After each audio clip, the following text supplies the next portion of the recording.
Ok, donc on est dans le chapitre 25, l'avant-dernier chapitre du livre, si je ne me trompe pas. Ouais.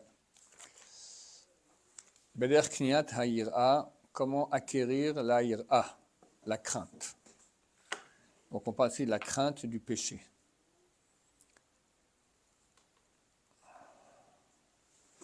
On leur avait dit qu'il fallait réfléchir à deux choses. Un, comme quoi la présence de Dieu est dans le monde entier. Et deux, qu'il est mashgiach. Il exerce sa providence divine partout, surtout. Donc si on se rend compte de cela, forcément, on aura de la crainte. Et on continue. Et quand on va se clarifier chez lui qu'à tout endroit où il se trouve debout devant la présence divine, béni soit-elle, alors de façon automatique viendra en lui la crainte, et la peur de trébucher dans ses actions. Qu'elle ne soit pas comme il se doit par rapport à la grandiosité de sa gloire, béni soit-il. C'est ce qu'ils ont dit dans Pirkei Avot, sache qu'est-ce qu'il y a au-dessus de toi. Ain roa, un œil qui voit, vozen shomat, et une oreille qui entend. Vechol masecha b'sefer nechtavim, et toutes tes actions sont écrites dans le livre. Aujourd'hui, avec la technologie, on comprend mieux ça. Aujourd'hui, tout le monde est filmé. Un flic tue quelqu'un en France, toute la France se met, on l'a filmé, enfin on voit. Tu roules ici avec... enfin, tu es filmé partout, d'accord, on arrive mieux à comprendre que... Il y a eu un cas ici, il y a quelques années en Israël, il y a eu un mariage. Et d'habitude, le père du marié et le père de la mariée, ils amènent avec eux dans leur poche une somme d'argent importante pour payer le oulam, la salle, et tous les pourboires, etc. Bon, il y a pas mal d'argent. Et à la fin de la soirée, le type lui met un des deux, là, il met plus d'argent, c'était vrai. Et en fait, après, ils ont vu le film, parce que c'est filmé un mariage. Alors on voit, c'est un des deux pères qui est allé dans la... il dansait, alors il a enlevé sa veste, il l'a mis comme ça, il transpirait. Bon. Et on voit l'autre père qui vient et tac, il prend un truc, il met dans sa poche. T'imagines la honte. La honte. Eh bien, c'est la honte qui nous attend, chers amis, dans la Lavaba, si on ne fait pas de chouva.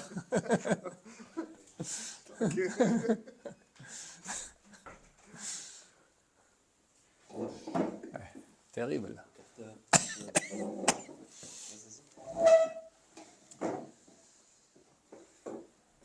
Donc voilà, un œil qui voit, une oreille qui entend, toutes les actions sont inscrites en digital. Vu que la providence d'Hachem est sur toute chose, et il entend tout, et il voit tout, et il entend tout. Donc c'est clair que toutes les actions ont un impact. Et toutes sont inscrites dans le livre, que ce soit en mérite ou chas shalom en démérite. Cependant, cette chose-là ne se dessine pas bien dans l'esprit de l'homme. Parce qu'on ne voit pas Dieu. On ne se rend pas compte qu'on est filmé chaque seconde. Alors, comment faire? Si ce n'est par la fréquence de la réflexion et de l'observation grande. Car vu que cette chose-là est loin de nos sens, l'esprit ne peut dessiner cela qu'après beaucoup de réflexion, vashkafa et d'observation. Bon, comme chaque chose qu'on ne voit pas, on ne la voit pas, donc pour nous elle n'est pas présente, alors qu'elle est présente. Donc il faut beaucoup réfléchir à cela, se dire sans cesse qu'il y a un œil qui nous regarde. Il y a dans le Chavot Alvavot, il est écrit que celui qui s'habitue à l'idée qu'il y a un œil qui le regarde sans cesse, et il accède au Roi HaKodesh, il reçoit HaKodesh. C'est un des seuls endroits dans les Rishonim où on nous dit comment arriver à Roi HaKodesh. D'accord? Roi HaKodesh, quand tu vois des choses que le commun des mortels ne voit pas.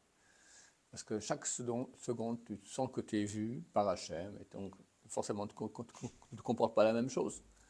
On ne se comporte pas devant Hachem ou devant des gens comme ce qu'on comporte tout seul dans sa maison. C'est le premier alinéa du Shulchan Aruch. Mais vu que Dieu est présent partout, donc il faut bien intégrer cela, et ce n'est pas facile. Benimtsa, il se trouve,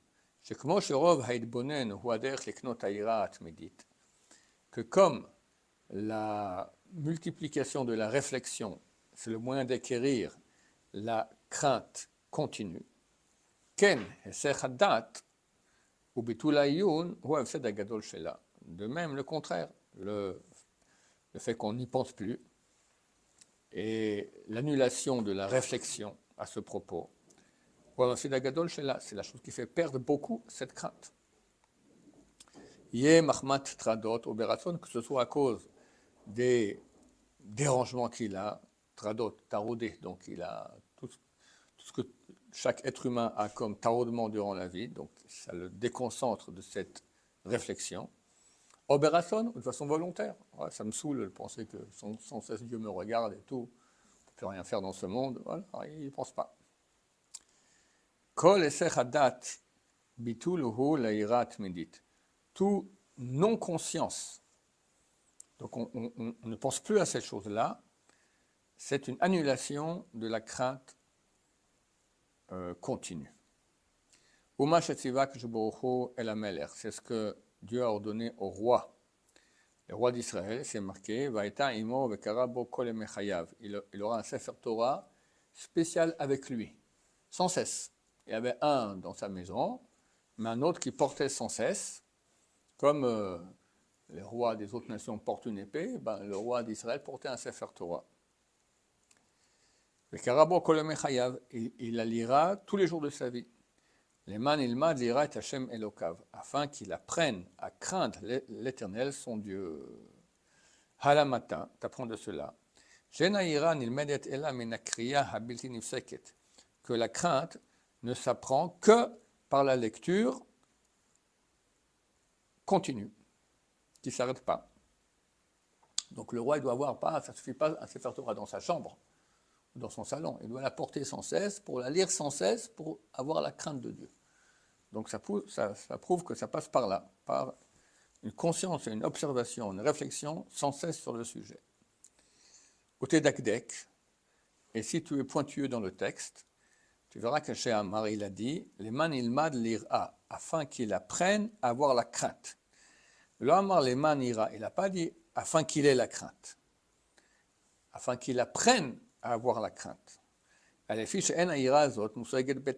que cette crainte, on ne peut pas l'acquérir de façon naturelle. Car au contraire, elle est loin de nous à cause de la matérialité de nos sens. Donc Dieu, on ne le voit pas, on ne le sent pas, pour nous, il n'existe pas. On sait un peu loin, mais on ne vit pas la chose.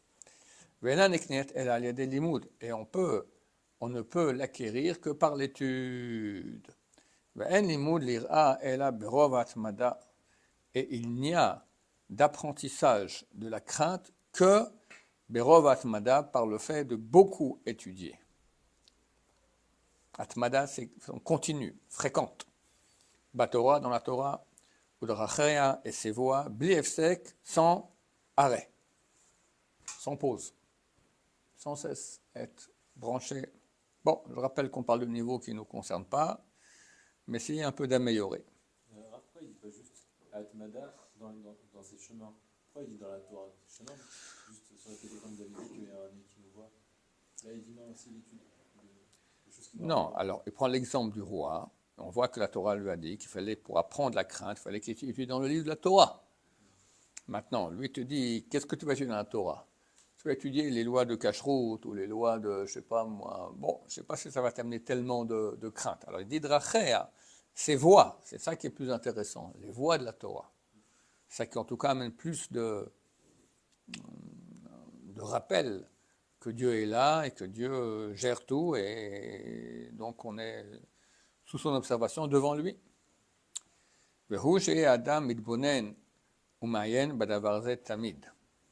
Et il faut que cet homme-là réfléchisse et analyse cette chose-là toujours.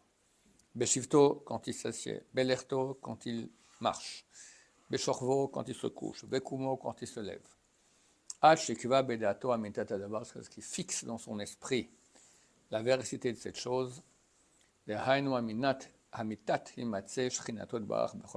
c'est-à-dire l'authentification que la Shrina de Dieu, la présence de Dieu, elle est dans tout endroit. Et qu'on se trouve devant lui vraiment, à chaque moment, à chaque instant. Alors il aura une crainte authentique de Dieu. C'est ce que le roi David priait et disait. Enseigne-moi, Hachem, tes voies, que j'aille dans ta vérité. Unifie mon corps pour avoir la crainte de ton nom. Donc le début du verset parle, enseigne-moi tes voies. Donc c'est la Torah. Dans ta vérité, qui est un Dieu qui est là. Yachel Levavi, unis mon corps, l'irashmecha, pour avoir ta crainte. Que Dieu nous aide à avoir la crainte de Dieu. Amen, amen.